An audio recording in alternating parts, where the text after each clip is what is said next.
उनकी स्पीच है वो गुरु पर समर्पित है। एक बार तालियों को उद्घोष के साथ इस बच्चे का अभिनंदन करिएगा। और अगले क्रम पर आदरणीय प्राचार्य महोदय रवि जी जैन तैयार रहें। ओम ओम। बोलिए संत श्रोमणी आचार्य भगवंत गुरुवर श्री विद्यासागर जी महामुनिराज की जय। बोलिए निर्यापक श्रमण मुनिपुंगव श्री 108 सुधा सागर जी महामुनिराज की। जगत पूज्य परोपकारी ज्ञान रथ के सारथी सिद्धवाक प्राचीन तीर्थ जीर्णोद्धारक नवतीर्थ प्रतिष्ठापक ती चक्रवर्ती शांति धारा अतिशय निर्देशक मिथ्यात्व वंजक श्रवण सूर अध्यात्म नेता जिनसासन के शेर श्रावक संस्कार शिविर प्रवर्तक शिक्षानुरागी वास्तुविद श्रवण संस्कृति संस्थान सांगानेर के प्रणेता और संत श्रोमणी आचार्य भगवंत गुरुवर श्री विद्यासागर जी महामुनिराज के सुयोग्यतम शिष्य और आज इस अशोकनगर धर्मनगरी अशोकनगर में चतुर्मास कर रहे ऐसे पूज्य निर्यापक श्रमण मुनिपुंगव श्री 108 सुधा सागर जी महामुनिराज के चरणों में संत सुधा सागर छात्रावास खनियादाना की ओर से बारंबार नमोस्तु नमोस्तु नमोस्तु। मैं दर्शन जैन सागर आप सभी के समक्ष अपने भाव प्रकट करना चाहता हूं। अगर मुझसे कोई भूल हो तो मुझे क्षमा करें। हे गुरुवर, कहते हैं कि हमारे भारत देश का संविधान सन 1950 में बना था और अब तक इन 75 वर्षों में इसमें 50 से अधिक संशोधन हो चुके हैं। लेकिन हे गुरुवर, हमारे जैन धर्म का संविधान तो अनादिकालीन है। हमारे यहाँ आदिनाथ से महावीर पर्यंत 24 तीर्थंकर हुए हैं जिन्होंने जैन धर्म के सिद्धांतों का प्रचार प्रसार कर सब जीवों को मोक्ष मार्ग की ओर अग्रसित किया है। लेकिन आज हमारे बीच कोई भी तीर्थंकर नहीं है। लेकिन जो स्वरूप जैन धर्म का पहले था वह आज है और आगे भी रहेगा।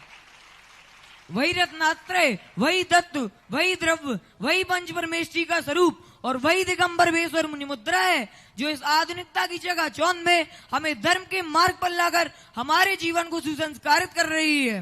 हे गुरुवर, अगर कोई व्यक्ति मुझसे आकर पूछे कि क्या तुमने तीर्थंकर महावीर भगवान को देखा है, वे कैसे दिखते थे, कैसा उनका समोसरण था और कैसे उनकी दिव्य ध्वनि करती थी, तो मैं बड़े ही गर्व के साथ कहूंगा कि जब मैं अपने आराध्य गुरुवर निर्यापक श्रमण मुनिपुंगव श्री 108 सुधा सागर जी महामुनिराज के दर्शन करता हूँ और उनकी प्रवचन सभाएं बैठता हूँ तो मुझे मेरे गुरुवर साक्षात तीर्थंकर महावीर लगते हैं।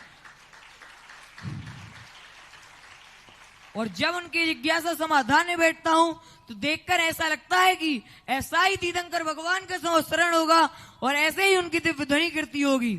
इसमें कोई संदेह या अतिशयोक्ति नहीं है। हमारे गुरुवर के द्वारा वैश्विक स्तर पर जो धर्म की प्रभावना की जा रही है, हम सभी उसके जीते जागते प्रत्यक्ष प्रमाण हैं। हम सभी ने इस धर्म की प्रभावना को मंदिर जी में अभिषेक शांति धारा करने वाले भक्तों की भीड़ के रूप में देखा है।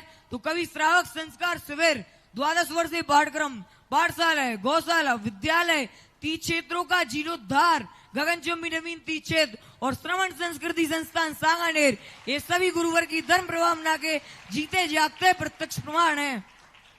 इसीलिए किसी ने सच ही कहा है कि पतझड़ ना रहे इसलिए बसंत चाहिए, कि पतझड़ ना रहे इसलिए बसंत चाहिए, कुरीतियों का हमें अंत चाहिए और तमगना ज्ञानता को दूर करना है अगर, और तमगना ज्ञानता को दूर करना है अगर, तो आज सुधा सागर जैसा संत चाहिए, तो आज सुधा सागर जैसा संत चाहिए। ये गुरुवर, अंतिम में मेरी एक छोटी सी जिज्ञासा यह है कि मैंने एक जगह एक श्लोक पढ़ा था, त्यागो ही परमो धर्मस् त्यागे वे परम तपा त्यागादे यशो लाभ परत्राभ्युदयो महान। अर्थात त्याग ही परम धर्म है, त्याग ही परम तप है और त्याग से ही सारे जगत में यश का लाभ होता है और परलोक में महान अभ्युदय की प्राप्ति होती है। गुरुवर, जिज्ञासा यह है कि इस श्लोक में जो त्याग की महिमा कही गई है ये किस परिप्रेक्ष्य में कही गई है। नमोस्तु गुरुवर, नमोस्तु गुरुवर, नमोस्तु गुरुवर। त्याग का स्वरूप दो रूप में प्रस्तुत किया गया। एक सर्वथा त्याग और एक उपयोगी त्याग। हमारे पास कोई वस्तु है जो हमारे लिए अनुपयोगी है अथवा हमारे पास उतना उसका उपयोग नहीं है, तो किसी दूसरे को दे देना, इसका नाम दान है। दूसरे को जरूरत है और हमारे पास वह वस्तु है और देने से हमें भी कोई नुकसान नहीं, तो दान के रूप में त्याग आता है। दूसरा त्याग होता है जो वस्तु सभी के लिए अहितकारी है, स्वयं के लिए, उसका सर्वथा त्याग कर देता है, तो वह त्याग कहलाता है। त्याग क्या है? इसलिए त्याग के समय व्यक्ति को हमेशा दान रूप में या त्याग रूप में प्रवृत्ति होना चाहिए कि वह परिणाम करे कि हमारा धन सदुपयोग में काम आए। जैसे कल कहा था, आज सुबह कहा था कि हर व्यक्ति सोचे कि मैं अपने बालक को तो पढ़ाता ही हूँ, क्यों ना हम किसी एक बालक को ऐसा पढ़ाएं जो धर्म भी पढ़ जाए और कर्म भी पढ़ जाए। ये संस्थान दान से क्यों चलते हैं? इसलिए ही नहीं है कि ये संस्थान में चाहे तो बच्चे अपना स्वयं का भी भोजन बना के खा सकते, लेकिन इनको भिक्षाचर्या से भोजन कराना।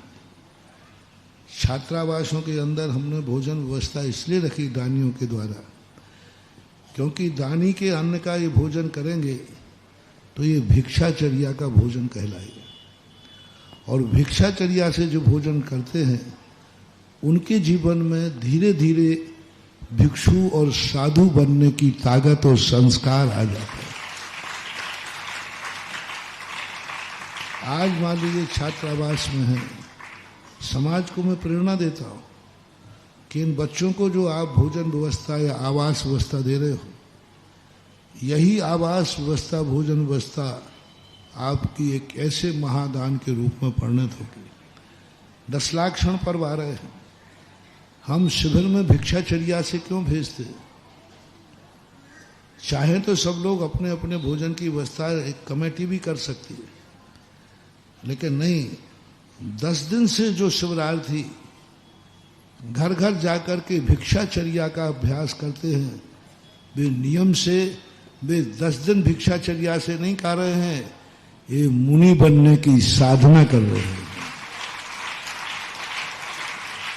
और जो व्यक्ति भिक्षा से भोजन करके गुरुकुलों में पढ़ते थे, निधत्त निकाचित कर्म न हो, तो वे राज भोगने के बाद नियम से मुनि बनते थे, क्योंकि उन्होंने भिक्षा से भोजन किया है। कोई कर्म का बंध हो गया है वो बात अलग है, नियोगी, बाकी जो भिक्षा से करते थे वही भिक्षाचर्या। तो इसलिए आप लोग भिक्षाचर्या से भोजन करते हैं, तो विद्यार्थियों को भी ये मानना चाहिए कि मैं भिक्षाचर्या का भोजन कर रहा हूँ, मुझे संसार ही नहीं बसाना है, लौकिक शिक्षा पढ़ते पढ़ते मुझे परमार्थ की तरफ भी जाना है। इसलिए आपकी शक्ति हो, शक्ति का भाव हो, तो छात्रावास में भिक्षाचर्या करते करते, पूरा शास्त्र करते करते, फिर सीधा वहाँ न जा कर के यहाँ श्रीफल के लेके आ जाना, महाराज अब हमने भिक्षाचर्या से भोजन कर लिया है, अब जीवन भर भिक्षु ही बनना चाहता हूँ, ऐसा।